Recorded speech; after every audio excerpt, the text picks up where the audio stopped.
Praise the Lord, brothers and sisters. இன்னைக்கு நம்ம Bible study டுகெதரில் டே 21 தான் பார்க்க போகிறோம். இன்னைக்கு எக்ஸோடஸில் 31 to 34 அதிகாரம் தான் பார்க்க போகிறோம். வாங்க ஃபஸ்ட்டு அதிகாரம் 31 என்ன சொல்லுதுன்னு பார்த்தலாம்.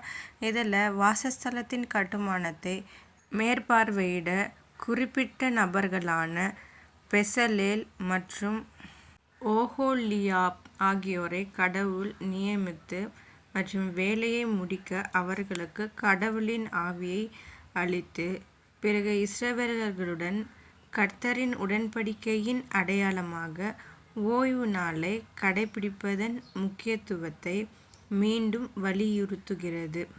மீறலுக்கு கடுமையான தண்டனையுடன் மற்றும் வாசஸ்தலத்திற்கு தேவையான கைவினைத்திறன் மற்றும் ஓய்வு நாள் அனுசரிப்பின் ஆன்மீக முக்கியத்துவம் ஆகிய இரண்டையும் முக்கியமாக எடுத்து காட்டுகிறது. இதில் இஸ்ரவேலர்களுடன் கர்த்தரின் உடன்படிக்கையின் அடையாளமாக ஓய்வு நாளை கடைபிடிப்பதன் முக்கியத்துவத்தையும் மற்றும் இதை மீறினா கடும் தண்டனையும் தரப்படும் அப்படி என்பதையும் சொல்கிறது தான் இந்த அதிகாரம்.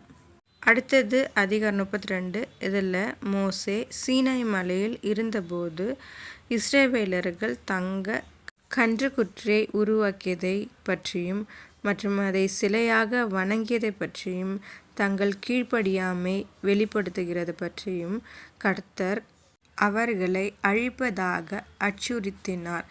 மற்றும் ஆனால் இறுதியில் மோசே அவர்கள் சார்பாக பரிந்து பேசிய பிறகு மனம் திரும்புதல்.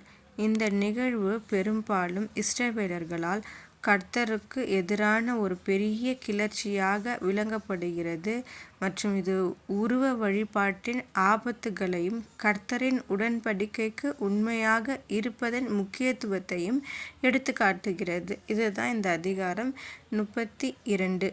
நம்ம அடுத்தது 33ஆம் அதிகாரத்தை பார்த்துடலாம்.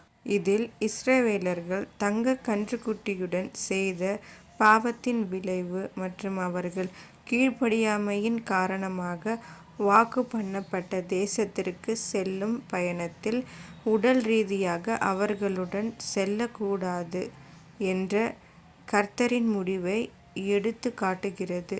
மற்றும் அதே நேரத்தில் மோசேயுடன் அவர்கள் சார்பாக பரிந்து பேசவும் கர்த்தருடன் பேசவும் முடியும். கர்த்தருக்கும் மக்களுக்கும் இடையில் ஒரு மத்தியஸ்தராக நேருக்கு நேர். இது கர்த்தரின் பிரசன்னம் மற்றும் இஸ்ரவேலர்களின் மனந்திரும்புதல் மற்றும் கர்த்தரின் புதுப்பிக்கப்பட்ட உடன்படிக்கை ஆகியவற்றின் கருப்பொருளை வலியுறுத்துகிறது.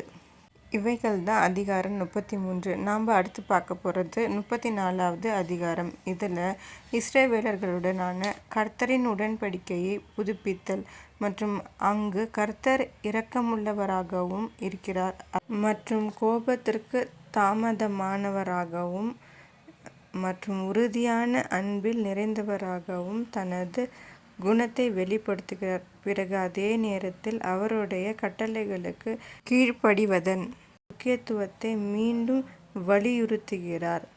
இஸ்ரவேலர்கள் தங்க கன்றுக்குட்டியுடன் சிலை வழிபாட்டின் காரணமாக முதல் தொகுப்பை உடைத்த பிறகு புதிய கல் பலகைகளை செதுக்குமாறு மோசேக்கு அறிவுறுத்தப்பட்டதால் இது 10 கட்டளைகளின் 2வது வழங்கல் என்று அடிக்கடி குறிப்பிடப்படுகிறது.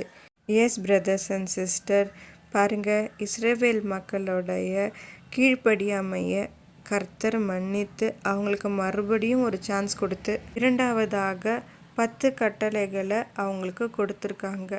இதை பற்றியெல்லாம் சொல்கிறது தான் இந்த அதிகாரம். ஸோ காட் நமக்கு கொடுக்குற செகண்ட் சான்ஸை நம்ம சரியாக யூட்டிலைஸ் பண்ணிக்கணும்.